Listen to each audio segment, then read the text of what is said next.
दोस्तों, क्या आपने एक बात नोटिस की है? जब भी अमेरिका कोई वॉर शुरू करता था, उसका पिछलग्गू था कौन? यूरोप हमेशा उसके साथ खड़ा नजर आता था। लेकिन इस बार मिडिल ईस्ट की जंग में यूरोप इतना चुप क्यों है? क्या यूक्रेन वॉर ने यूरोप की इकोनॉमी की कमर तोड़ दी है? क्या नेटो अलायंस के अंदर दरार पड़ चुकी है? और सबसे बड़ा सवाल, क्या आने वाले समय में दुनिया का सबसे पावरफुल मिलिट्री अलायंस यानी नेटो, यानी अमेरिका और यूरोप का अलायंस टूट सकता है? वंदे मातरम दोस्तों, मैवरिक जियोपॉलिटिक्स के इस सेशन में मैं आप सबका बहुत बहुत स्वागत करता हूं। चैनल को लाइक शेयर और सब्सक्राइब जरूर कीजिएगा दोस्तों। उम्मीद है मेरी कि इस वीडियो के अंत तक इन पांचों सवालों के जवाब मैं आपके सामने रख दूंगा। चलिए शुरू करते हैं, बने रहिए मेरे साथ। अगर आज ग्लोबल जियोपॉलिटिक्स को आप ध्यान से ऑब्जर्व करें दोस्तों, तो एक कॉन्टिनेंट सबसे ज्यादा प्रेशर में है, यूरोप। सोचिए जरा, पूर्व में रूस के साथ यूक्रेन वॉर चल रहा है, यूरोप के पूर्व में। उसके दक्षिण में मिडिल ईस्ट में इसराइल और ईरान का टेंशन है। और पश्चिम में अमेरिका का प्रेशर है कि नाटो अलाइज वॉर में एक्टिवली सपोर्ट करें। और आपको पता है डोनाल्ड ट्रंप ने क्या अपशब्द फिर से इस्तेमाल किए हैं कियर स्टारमर के अगेंस्ट। मतलब यूरोप लिटरली तीन तरफ से प्रेशर में है। और इसी वजह से आज यूरोप एक बहुत ही खतरनाक जियोपॉलिटिकल डायलामा डायलेमा में खड़ा है। कैच 22।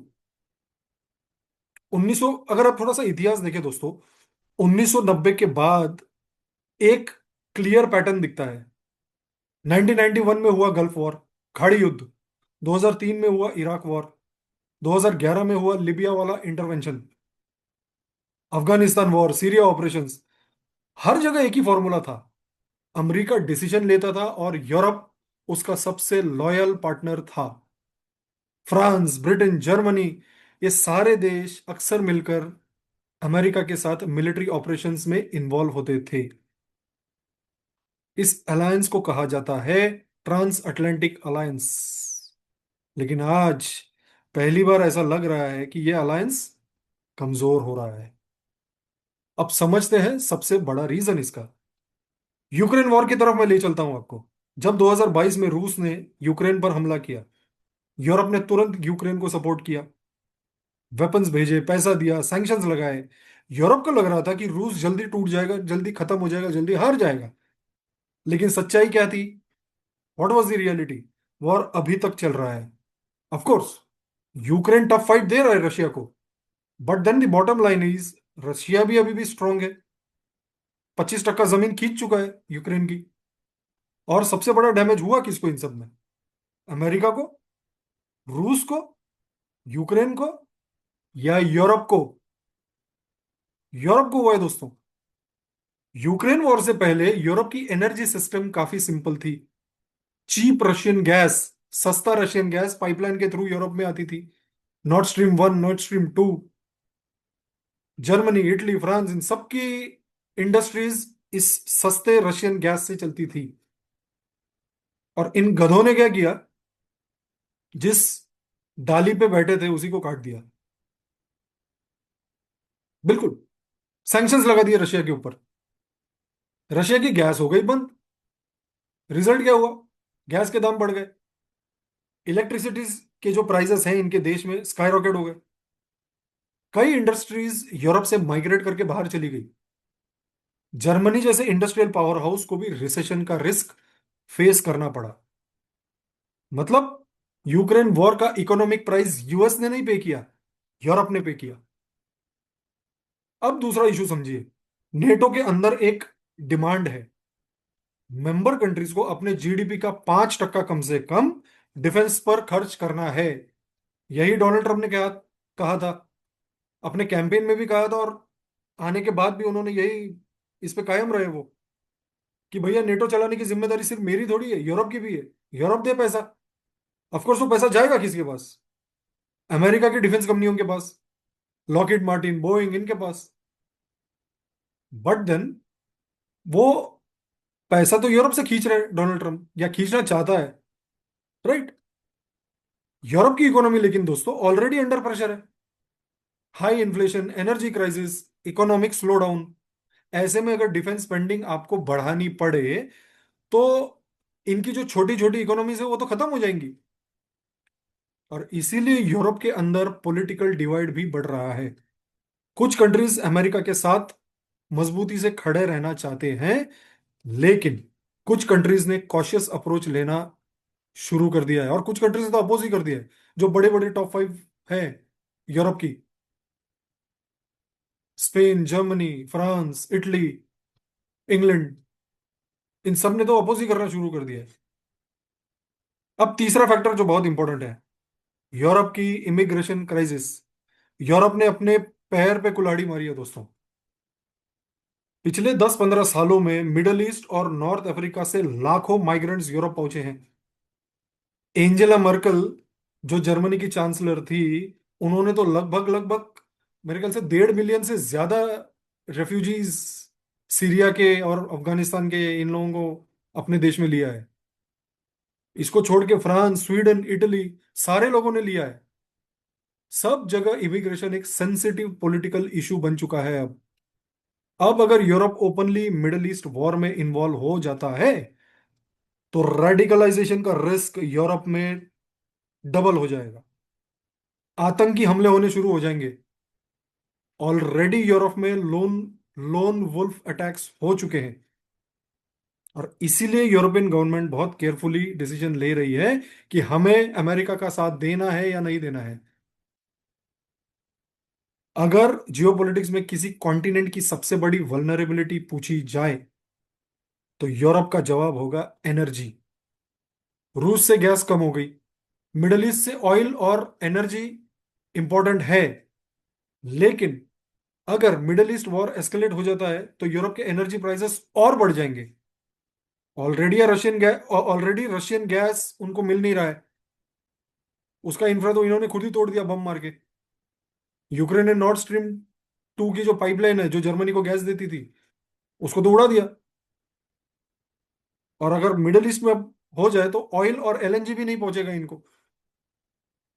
और यहां पर जब एनर्जी नहीं पहुंचेगा दोस्तों, इनके जो बचे कुचे इंडस्ट्रीज हैं वो भी सफर करेंगे। इन्फ्लेशन और बढ़ेगा और इकोनॉमी और स्लो हो जाएगी। ऑलरेडी रेंग रही है वो पूरी तरह बंद हो जाएगी। इसीलिए यूरोप के लीडर्स मिडल ईस्ट वॉर से दूर रहना चाहते हैं फिलहाल। अब थोड़ा अमेरिका को भी समझना जरूरी है। अमेरिका का डिफेंस सेक्टर दुनिया का सबसे पावरफुल लॉबी है। लॉकहीड मार्टिन, बोइंग जिसका नाम मैंने पहले ही लिया है, रेथियन, नॉर्थरॉप ग्रमन, ये कंपनीज बिलियंस ऑफ डॉलर्स के वेपन्स बनाती है। और जब भी लड़ाई छिड़ती है, वॉर्स होते हैं, तो इन कंपनीज की डिमांड बढ़ जाती है। इनमें शेयर्स डबल हो जाते हैं। कोल्ड वॉर के बाद भी अमेरिका कई वॉर्स में इन्वॉल्व हुआ है दोस्तों। इराक बोलिए, अफगानिस्तान बोलिए, लीबिया बोलिए, सीरिया बोलिए। इसीलिए कुछ एक्सपर्ट्स कहते हैं कि अमेरिका की इकोनॉमी का एक पार्ट कॉन्फ्लिक्ट से बेनिफिट करता है। दुनिया में जब तक झगड़े चलते रहेंगे, मारामारी चलती रहेगी, इनके जेब भरते रहेंगे। अब इन सब में यूरोप का सबसे बड़ा डर क्या है? Very very simple. अगर ग्लोबल कॉन्फ्लिक्ट्स एस्केलेट होते गए तो नेक्स्ट बैटलफील्ड यूरोप खुद बन सकता है।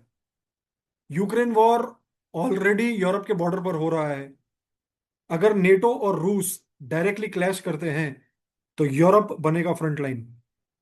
और जब बैटलफील्ड आपके कॉन्टिनेंट पर हो तो उसका दाम भी आप ही को चुकाना है। और यूरोप ने यह समझ लिया है। सच ये है कि यूरोप ने कुछ मेजर स्ट्रेटेजिक मिस्टेक्स की हैं। उन्होंने अपनी डिफेंस कैपेबिलिटी रिड्यूस कर दी, एनर्जी सिक्योरिटी इग्नोर कर दी, और यह अज्यूम कर लिया कि अमेरिका बहादुर उनको हमेशा उनकी सिक्योरिटी का ध्यान रखेगा। लेकिन आज दुनिया चेंज हो रही है रैपिडली। ग्लोबल पावर बैलेंस भी शिफ्ट हो रहा है। डोनाल्ड ट्रंप ने स्टेटमेंट से ऐसे दे दिए हैं कि यूरोप को लग गया भैया अपनी तो सिट्टी बिट्टी गोले इनके साथ। ठीक है, इन सब में भारत का क्या? भाई भारत का रहने वाला हूं, भारत की बात करता हूं। यहाँ एक इंटरेस्टिंग एंगल है भारत के लिए। यूरोप को नए इकोनॉमिक पार्टनर्स की जरूरत है, इसीलिए भारत के साथ एफटीए भी एग्री हुआ है। साइन तो नहीं हुआ, चलिए सिग्नेचर्स को टाइम लगेंगे।